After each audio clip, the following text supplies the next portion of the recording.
Numa sexta-feira que seria véspera de Carnaval, reunião importante em Brasília. Os presidentes da Câmara e do Senado e o ministro da Economia se encontraram para avançar no entendimento sobre a votação de um novo auxílio emergencial e de propostas que vão dar sustentação a ele, como o Pacto Federativo, que teria uma cláusula de calamidade. O tão esperado anúncio ainda não veio, nem a confirmação dos valores. Mas o discurso mostra sintonia entre governo e Congresso. Há uma expectativa do Congresso Nacional, que é uma expectativa da sociedade, de que seja autorizado o auxílio emergencial. A nossa expectativa é, naturalmente, que haja um auxílio que seja suficiente para poder alcançar o maior número de pessoas, com a responsabilidade fiscal que é preciso se ter no Brasil, isso é evidente que nós precisamos ter essa observância fiscal.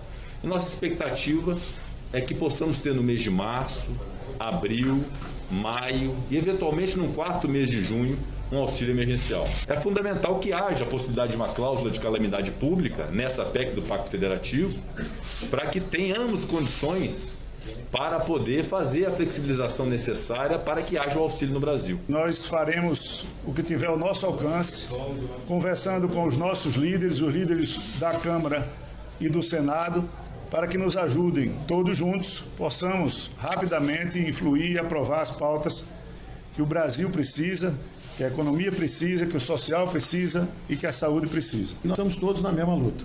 É vacina em massa, auxílio emergencial o mais rápido possível e as reformas. Particularmente essa do marco fiscal, que garante que nós vamos enfrentar essa guerra sem comprometer as futuras gerações. O auxílio emergencial aprovado pelo Congresso para os trabalhadores informais, autônomos, desempregados e pessoas de baixa renda para enfrentar o primeiro ano da pandemia terminou em dezembro do ano passado. Junto com ele, terminou também o orçamento de guerra, que deu um cheque especial para o governo gastar mais para combater os efeitos da pandemia.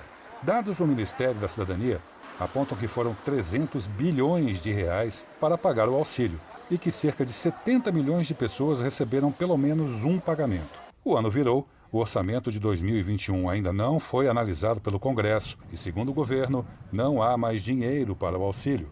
Pressionado pela segunda onda da pandemia e pela situação ruim da economia, o presidente Jair Bolsonaro falou nesta quinta-feira que negocia com o Congresso uma prorrogação para o benefício. A partir de março, 3, 4 meses, é o que está sendo acertado no Executivo e para o Parlamento também, porque temos que ter responsabilidade fiscal. Na Câmara, oposição e governo se dividem sobre o que é possível e o que é preciso dar. R$200 por 3 meses. Então, num auxílio que se gastou 300 bi, eles querem gastar 18 bi. O valor tem que ser de R$600 para a renovação do auxílio emergencial. E tem que ampliar o Bolsa Família. De um lado, nós temos uma preocupação real e concreta com a subsistência de pessoas que vivem de uma forma muito carente. E de outro lado, nós temos uma preocupação fiscal, até porque aquelas previsões relativas ao orçamento de guerra acabaram com o término do ano passado. Então é preciso agora ponderar, é preciso ter equilíbrio para que nós consigamos atingir as duas necessidades. Mas não há divisão política sobre a necessidade de mais essa ajuda para quem mais vem sofrendo com a pandemia. Nós podemos ter aqui entre nós e vamos travar no diálogo um debate quanto a valor, quanto a prazo de validade, quanto à extensão do programa, mas temos a unidade em torno de que um programa é necessário e é urgente e que o Brasil não pode mais esperar. Essa luta contra a fome e contra a pobreza, ela não é uma luta de partido A, B, C ou D, mas sim de toda a sociedade. Ela é uma luta para que todos possam enfrentar essa crise com dignidade. Só neste ano, os parlamentares apresentaram 69 propostas relacionadas ao auxílio emergencial.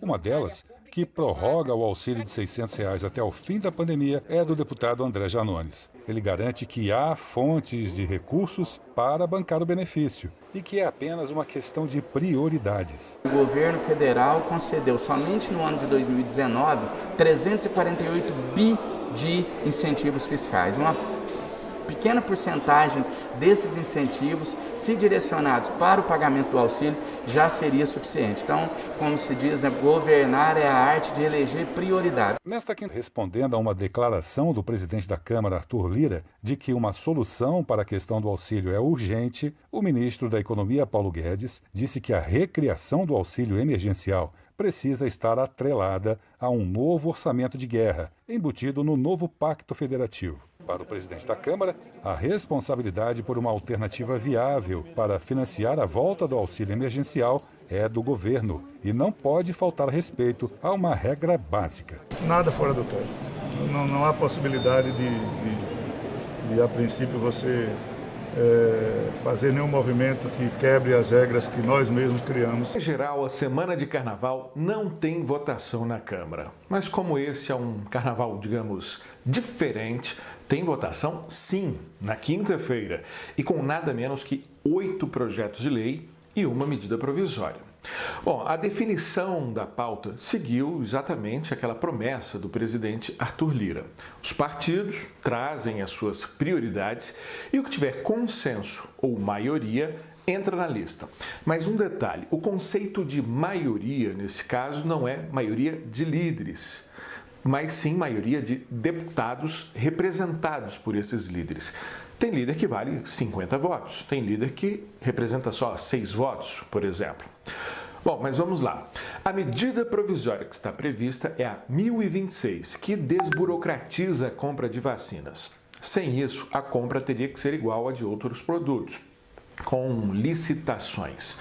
O texto também autoriza a Anvisa a aplicar um rito sumário muito mais rápido para vacinas e insumos, que são os ingredientes das vacinas, e que já tenham sido aprovados pelas agências especializadas dos Estados Unidos, da União Europeia, do Japão, da China e do Reino Unido.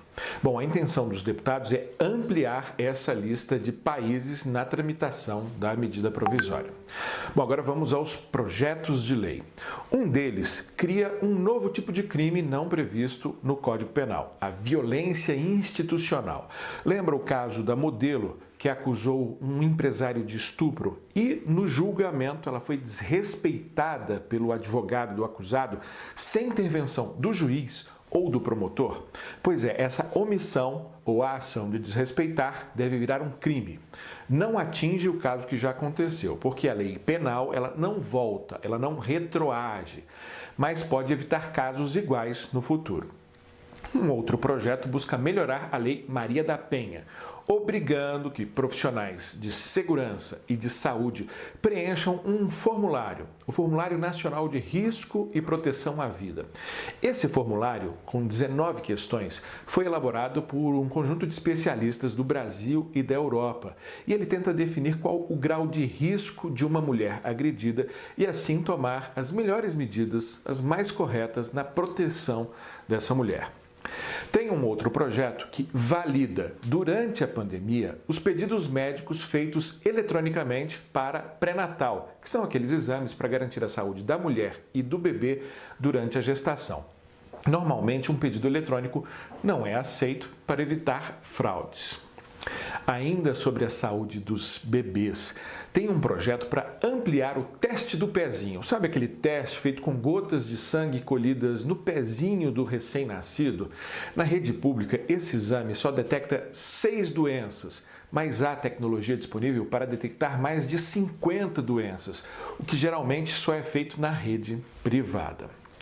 Tem um outro projeto com urgência já aprovada que visa proteger mais as vidas dos policiais e dos agentes das Forças Armadas.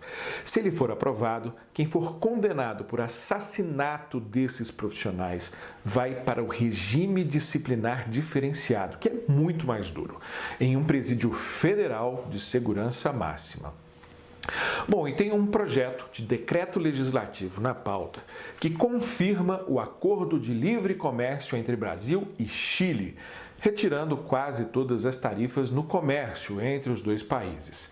Eu lembro a você que os acordos internacionais são assinados pelo presidente da República, mas eles só podem valer mesmo depois que o Congresso concorda, para usar a expressão diplomática, quando o acordo é ratificado. Bom, e tem ainda 2 projetos sobre datas comemorativas. A criação do Dia Nacional da Criança Traqueostomizada, celebrado em 18 de fevereiro. A traqueostomia é aquela cirurgia aqui na garganta para facilitar a respiração, sabe? E tem o projeto que vai oficializar a celebração do Ano Novo Chinês no Brasil. O calendário chinês está no ano 4719. É usado em quase toda a Ásia. É um festão. Cada ano é representado por um dos 12 animais do horóscopo chinês. Essa data é móvel entre 21 de janeiro e 20 de fevereiro. E esse ano caiu no dia 11 de fevereiro e começou o Ano do Boi. Pela cultura chinesa, o Ano do Boi costuma ser muito bom. Pois que seja, né? Tchauzinho, ou em bom chinês, Zaijian.